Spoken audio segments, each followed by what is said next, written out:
malang, baru saja lahir. Dia tidak memiliki hidung, mata, dan anggota tubuh. Bahkan tidak ada satu gigi pun. Setelah guru yang baik menemukannya, dan membawanya pulang, melihat anak ini seperti lobak, dia mulai memikirkan cara, mengumpulkan anggota tubuh anak kecil yang sudah mati, lalu dimasukkan ke dalam panci, tambahkan resep andalannya, memasak dengan api panas. Dengan begitu, menghasilkan sebotol air dari mata air kehidupan, dituang ke wadah, dipanaskan dengan suhu panas, menarik sakelar, menyalakan 100.000 vodka listrik.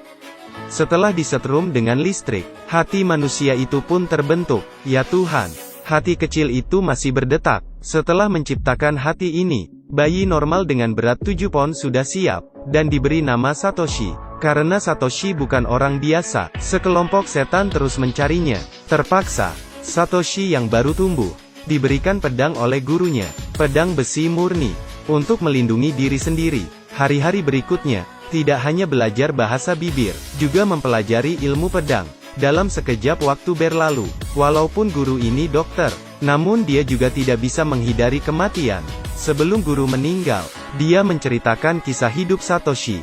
Ternyata, ayah Satoshi adalah seorang jenderal. Ketika peperangan, demi memiliki kekuatan iblis, dia membuat perjanjian dengan iblis, menukarkan 48 organ tubuh anaknya kepada iblis, kepada 48 iblis. Jadi ketika Satoshi lahir, dia berubah menjadi cangkang. Ibunya tidak bisa menerima kenyataan ini. Dia menaruh Satoshi di sungai, lalu kemudian diselamatkan oleh gurunya. Setelah selesai cerita, guru pun meninggal. Setelah mengurus kematian gurunya, tepat ketika Satoshi akan pergi, dia mendengar sebuah suara.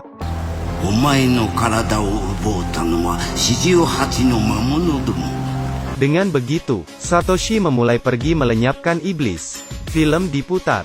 Beberapa wanita sedang menari di atas panggung. Penonton di bawah panggung sangat antusias. Dan Satoshi ada di antara mereka. Apakah dia datang menonton? Tentu saja bukan, karena dia merasakan nafas iblis. Dengan penampilan wanita bertopeng, Satoshi tidak sabar, melompat terbang ke arah iblis. Dalam sekejap wanita itu menunjukkan wajah aslinya. Satoshi menebas iblis itu, dan seketika iblis menampakkan wujud aslinya. Ternyata gadis ini, iblis laba-laba berkaki 8. Ketika iblis menyerang, Satoshi dengan mudah menghindar. Monster itu menempel di dinding, melompat ke sana kemari. Dia tiba-tiba muncul dari belakang, dengan capitnya mendorong Satoshi, dan mulai menyerang.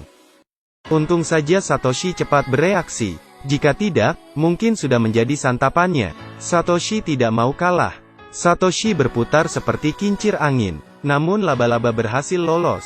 Kekuatan mereka sepertinya seimbang. Tetapi laba-laba ini memiliki banyak tangan. Satoshi tidak sengaja tertusuk di tenggorokan. Saya pikir Satoshi akan mati. Namun tiba-tiba, Satoshi menoleh. Lukanya seketika sembuh. Dengan begitu, Satoshi melompat ke tubuh laba-laba. Dan dengan mudah mengalahkan iblis ini, Satoshi pun memasang kembali tangannya, dan tiba-tiba jatuh ke tanah. Kaki palsu kirinya mendadak jatuh, menumbuhkan kaki asli, perlahan tumbuh dari celana. Dan kemudian kaki palsu itu berubah menjadi abu. Kejadian ini menakuti kedua orang ini. Wanita ini bernama Dororo. Setelah mengetahui cerita tentang Satoshi, dia mencarinya, dan ingin membantunya. Keduanya beristirahat di tepi sungai. Mendadak seorang bayi raksasa muncul. Mendengar suara imut ini, mereka pun melepaskannya.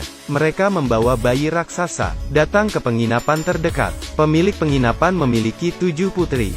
Gaun atau gaya rambut, semua sama, terlihat sedikit menyeramkan dari kejauhan. Ketika tengah malam, 7 gadis masih belum tidur. Mereka berencana menyantap 2 orang itu. Akhirnya mereka memutuskan, makan Dororo yang lebih empuk dulu.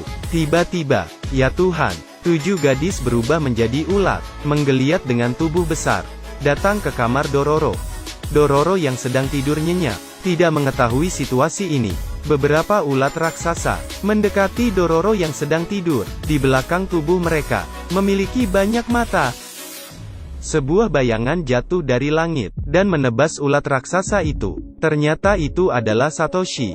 Jika dia telat selangkah saja, ini bisa menjadi bencana. Saat itu, bayi raksasa itu menunjukkan jalan padanya. Kemudian keduanya mengejar. Mereka melewati terowongan, datang ke ruang bawah tanah.